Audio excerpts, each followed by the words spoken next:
কতগুলো কারণও আমি বলেছিলাম, কিন্তু সেগুলো মানার নয়।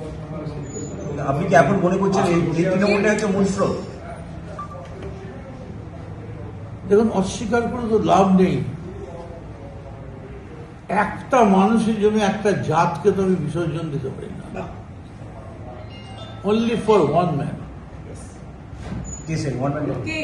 কার জন্য? সবাই নতুন করে নাম বলার কোনো কারণ নেই। বলুন না। তাও আজকে বলুন। শুনুন, দল চালায় দলের সেনাপতি, দল চালায় দলের সেনাপতি। সেই সেনাপতি যদি দলকে ঠিক মতো চালাতে না পারে, আজকে গোটা দল ভয়ে কাঁপছে কেন? চলুন তো আমার সঙ্গে, আমি হেঁটে বেরোচ্ছি ধর্মতলা দিয়ে, আমি দেখি কে ডিম মারে। হাঁটতে হাঁটতে আমরা ধর্মতলা দিয়ে নিউ মার্কেট যাচ্ছি, বাজার করছি।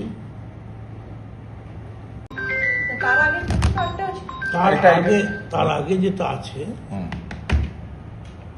এখনো অবধি ভারতবর্ষের যে রাজনৈতিক দলগুলোর যে চিন্তাধারা বা মানচিত্র বা সিইও, সবকটাতেই কিন্তু ওই এআইটিসি লেখা আছে, অল ইন্ডিয়া তৃণমূল কংগ্রেস। আপনি কোনটায় থাকবেন?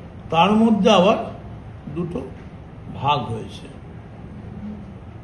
আমি মমতা বন্দ্যোপাধ্যায়ের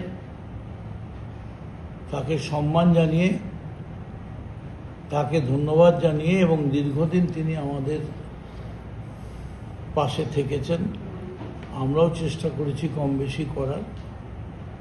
আজ এই মুহূর্ত থেকে মমতা বন্দ্যোপাধ্যায় তৃণমূল কংগ্রেসের national committee, chief whip, working committee, party general secretary থেকে শুরু করে সমস্ত রকম পদ থেকে আমি ইস্তফা দিলাম। আমাকে আজ থেকে, আমি তৃণমূলে ছিলাম, তৃণমূলেই রইলাম, শুধু আমি এই ঘর থেকে ওই ঘরে গেলাম। ওই ঘরে হয়তো